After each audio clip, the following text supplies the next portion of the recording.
This is Senmar Vlog and welcome back again sa ating YouTube channel. This is a reaction video. Ati pong ipagpatuloy yung reaction natin sa part 4 ng natagpuan na bata kung saan po ay nag-ulam ng toyo or patis. So, I hope masundan natin ito dahil napakaganda. Kinuha na nga itong bata nito. Titingnan natin guys kung sasama nga itong si SG Arrow po. So, big shout out sa lahat po ng ating manonood. So, this is it and introduction.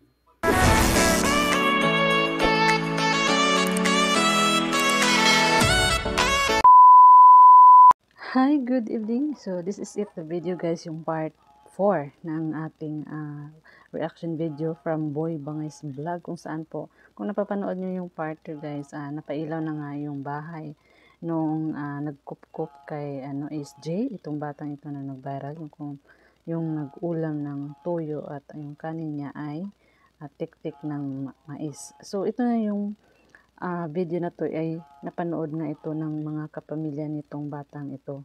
So, panoorin po natin kung sasama nga ba itong bata nito sa kanilang tunay na pamilya o dito nga ba mag-stay kay Boy Bangis Vlog. So, let's play.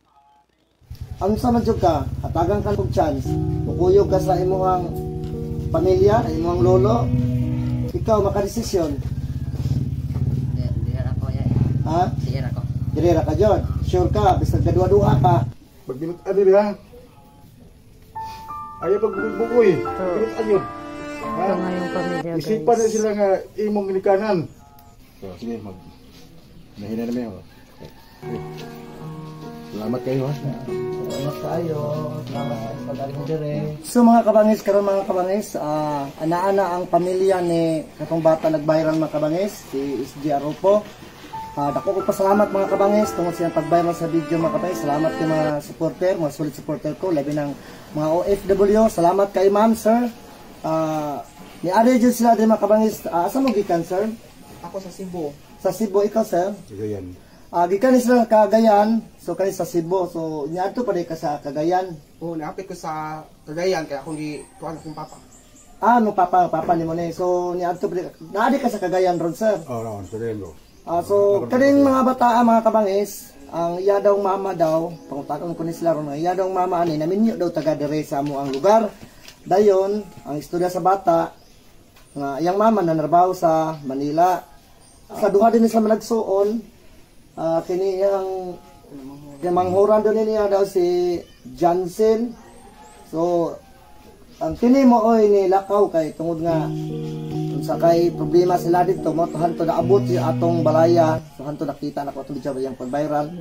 So nagpasalamat ko sa Ginoo nga na ako siyang ako siya gipahimutang dire. So nga ang gusto niya akong giina siya dong pagtaro lang eskwela kapag eskwelahon kanako. Mo to nanawag ang iyang pamilya, ano isla diri sa diri sa muang lugar. Ko sige sir, wala problema. Mo to naabot na sila diri ron. So kay alang ang mga bata ilan ang kuhaon dalo nila sa Cebu. So akong pa istoryahon ang lolo nimo nimong apo no. Sir, unsa ka istorya nimo sir kaning bata sir nga imo ni dad-on ka ugay. Kaning bata ako pag-aral ko dire may tuyo nga nari ko dire kay para madalan ako siya sa Cebu. Nga siguro kanila song usa ako madala so kay kanila siya usa ora may og magaya sang ako ganyo nako nga ako dad-on dito siya mo uyok. Kaya siya mo ba makadesisyon ba? Siya makadesisyon nga kung nga saban. Ni ari ko dire sa Sambuanga kay ikaw ra kung tuyo. Ya, nagdesider niya ka nga di ka mo tuyo kay matipani mo nga. Okay ra ka dire. Kay may mo ana. Di ko fokus na ko kay butan sa ka. Actually guys, yung bata talaga siya ang makapag-decide kasi may ano na to 15 years old I think so. Yun talaga ang kasi may sarili na siyang desisyon. Gitawhay naman ka. Oo. Una ang madala gid nako ani kaya sa iring usara. O kaya usara ko madala. So si Johnson. Johnson. Ya, muna nagpasalamat po ko nimo brad nga Welcome sir, welcome sir. Wala problema sir. Welcome sir. Nga yung bataan nimo, mayong kamot.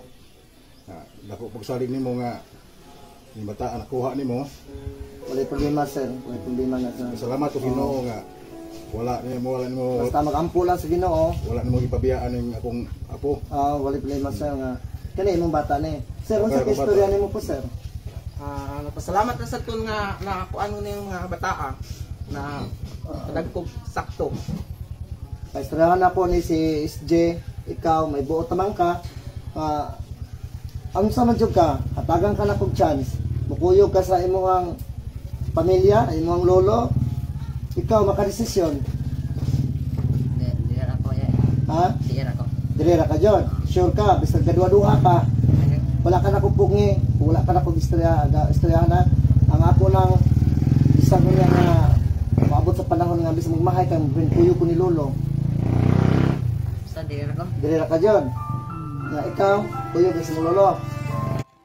Nanibag ko lang siya guys kasi nga hindi pa yata niya masyadong kilala itong lolo niya, itong mga kamag-anak niya. Siyempre, mas nakilala nga niya itong si Boy Bangis.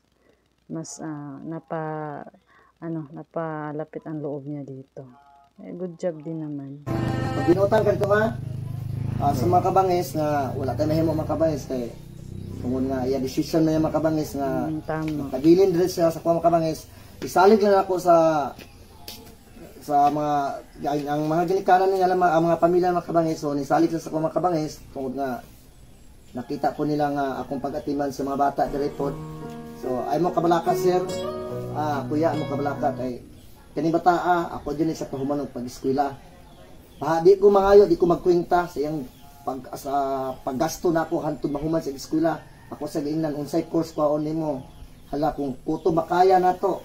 So nga agastuan ka na kung hantos pag hantod makatabang ka sa imong ginikanan ka. Ang iyang mama ani, to ang mama to sa Manila, narabaw so iyang mama ani sa Manila nagsakit pod mo to wala na kontak ni bata kay nagsakit pod kay tungod nga nadaot mo yung cellphone, nawala mo yung cellphone daw mo to nga pasalamat ko sa Ginoo jud ning bataan mga buutan pod. Kani bata buutan nakita mo sa video nga buutan ning bataan nga. Pasalamat po ko ni ilang sir po nilang kuya ni Anhid sila diri sa Sambuanga Sibugay ni diri makabangis nga. Ila jud giadto ang bata diri makabangis so ilang kuhaon. So wala tay mahimo kay decision man jud niya nga may buot naman siya nga dili lang siya mukuyog kay padayon na sa eskwela diri sa among lugar. So hindi makagraduate ka, pwede na ka nga apply kang trabaho, dayon ato ni mo imong pamilya dito. Correct. Wala ko itog ko nimo. Di man nila ko istorya ha. Di mi kamdan ako. Pag binutan diri ha. Ayaw pagbukoy-bukoy, pag binutan yun. Ha? Isipan na sila nga imong ginikanan. Imong inahan to Manila. Ako to sa Cagayan, layo imong uyuan to Cebu. Ya. Ug si Bako, si Matabo kay kinang tao, di man ta matagna usay dangatan. Layo pa kay ka. Usaon na pag kuan, pag rescue mo pag kinunsa kay kita tao, di man matagna atong kinabuhi. Ha? Kay tao tas kalibutan. Pag binutan ka rin pag binutan ka, Mo na nga unsay dala sa kong anak mo po idala na ko sila po unsa pagpangga sa kong anak mo po pagpangga niya sa kwapon giisip na ko ni siya dire nga ako ni siyang anak giisip na ko akong pamilya ni unsay pagkaon na mo pagkaon ko sa iya jud mo to nga ko ay kabalaka dong kay gusto na ko dong mahuman kay eskwela dong kay tan-aw na ko nang dong dako kay kaugmaon jud makahuman kay eskwela jud dong ano na akong yanyo nimo. Ya. Pag eskwela kay tarong. Kaya bata-bata man ka, taas ba ka o kapayunan. Na kay ambisyon, maabot pa ng ambisyon mo. Pag-ampo sa Ginoo pirmi nga. Ang atong lawas, pirmi Pasko nga. Iiway tas mga kasaglitan, nakatalagman. Pero na akong kung ano, kapiling na istorya. Di man ini akong istorya. Iseryoso sa mga ipitagan. Pabilin na ka dire. Amo tuyo ta mga arimi kay kuwaon ta duha, kay para makuyo mo duha to di magiga. Sa usaw na ko mo kuan mo hanyo di magiga. Kay pabilin na ka dire. Salamat lang ko ani rin ko nga naka kuan mo nakasagot nimo nga maayos tao. Salamat sa nga giisip sa kan anak nila. Oh. Mura na akong istorya nimo nga gabutan naman ka kasabot naman ka og sa akong istorya. Oh, muna isip sa imong kita na. Je. Nga dili jud ka. Kuya, salamat kay kuya. Ikaw mo kuya ka sa imong pana. Kuya, salamat kay kuya. Salamat kayo kol. Na bless kol. Bless ko kuya. Salamat kay kuya. Salamat kay kuya na. Kayo mo kabalaka kuya. Promise na ko kuya. Promise na ko sa Ginoo. Oh, sabi ko yung Kanibata kuya. Ako dyan ko manong kuya. Ikabalaka to kuya. Kanaloy ko ni bata kuya. Yang kayo mo tangday kuya. Kabalo ko ni bata. Unsay kayo mo tangday bata kuya. salamat kayo ha. Salamat kayo. Salamat sa pag-aring dire. Kana ato yung natin lang. Salamat kayo.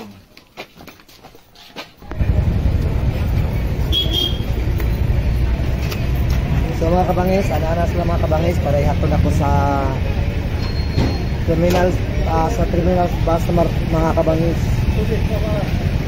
So mga kabangis, ito na mga kabangis, ako na lang hapon sa terminal mga kabangis, ang ihang lolo mga kabangis.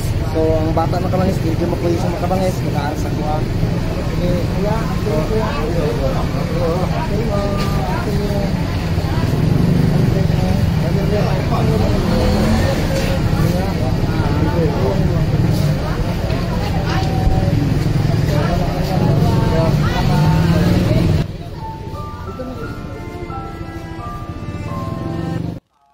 So, yun nga guys, no, yung video na to, ito na yung part 4. So, I hope no na meron tayong natutunan dito sa video na to dahil nga isa nga itong si SJ Aropo, itong bata na to na iniwan ng kanyang mga magulang dahil nga siyempre sa anuhan na rin natin kahirapan sa buhay.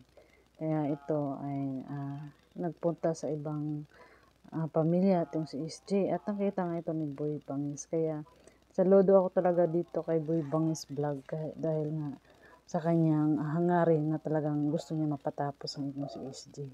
Kaya tuloy lang ang pangarap sa mga kabataan ngayon. Kung mayroong talagang magpapaaral sa inyo guys, swerte nyo na guys. Kaya mag-aral at mag-aral na mabuti dahil yan lang po ang ating kayamanan sa ating pagtanda kung ano man yan. So yan talaga, aral na mabuti dahil makikita mo yan sa future mo. Kaya maraming salamat po sa panonood ng ating reaction video and thank you so much. Bye!